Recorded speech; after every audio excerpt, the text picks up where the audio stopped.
উপস্থিত হয়েছে সবার কাছে ক্ষমা চেয়ে অল্প পরিসরে আমরা মেহেদুল উর্মি সাহেবকে জেলা থেকে যারা এসছে তাদের একজন বলতে দিয়ে আমাদের আজকের প্রধান অতিথি আমাদের জনপ্রিয় নেতা কমলাপুরের কৃতি সন্তান বারবার নির্বাচিত সাবেক সংসদ সদস্য তাকে রাজনৈতিক সর্বশেষ অবস্থা সম্পর্কে ব্যক্ত করে কথা বলার জন্য তাকে আমরা দেব। তার বক্তব্য আমরা শুনবো ইনশাআল্লাহ। আমাদের বুক ভরা অনেক আশা, অনেক স্বপ্ন, অনেক ব্যথা।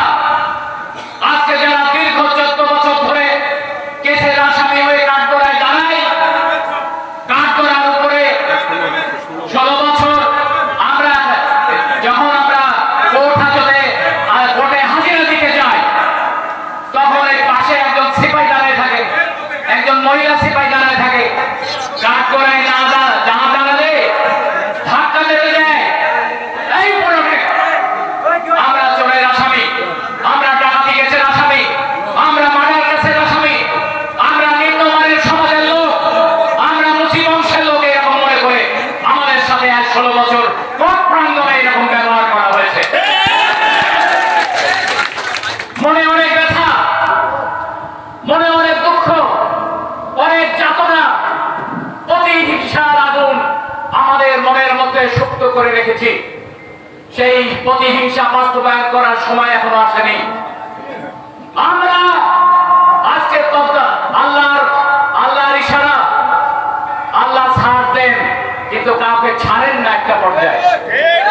শেখ হাসিনা দাম্ভিকতা নিয়ে ক্ষমতার প্রভাব বিস্তার করে যেভাবে একটা প্রশাসক হিসাবে আজকে সারা দেশ অত্যাচার করেছে, জুলুম করেছে, হাজার হাজার কোটি টাকা বিদেশে পাচার করেছে, সেই রকম একটা দাম্ভিক সম্পন্ন প্রধানমন্ত্রী খাবার সময় দেয়নি, খাবার সময় পায়নি, টাকা পয়সা ব্যাগে ভরে নেওয়ার সময় পায়নি, গুপ্তধন সাথে নেওয়ার কোনো সময় পায়নি।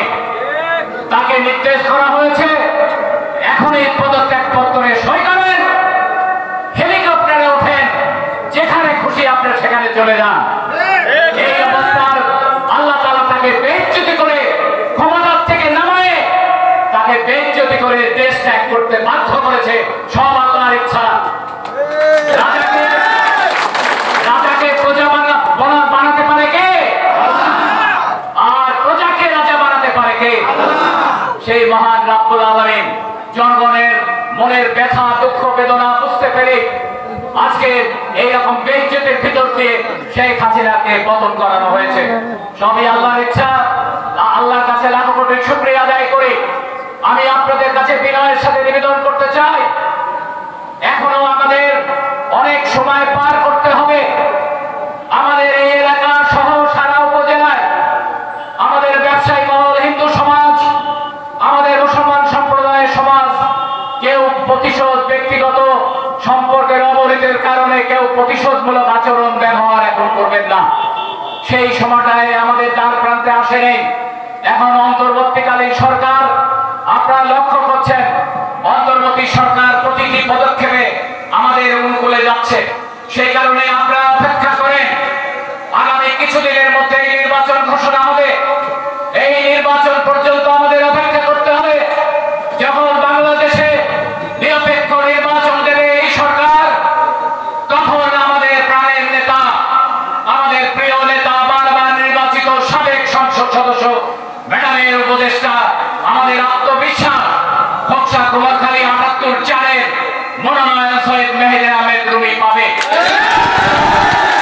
সেই রুমি সাহেব যখন মনোনয়ন নিয়ে আসবে, জাতি ধর্ম নির্বিশেষে তাকে ধারে শীষ মার্কায় ভোট দিয়ে এই কুমারখালী ৭৮-৪-এর কুমারখালী এবং খোকসার সকল আপামর জনসাধারণ ভোট দিয়ে বিপুল ভোটের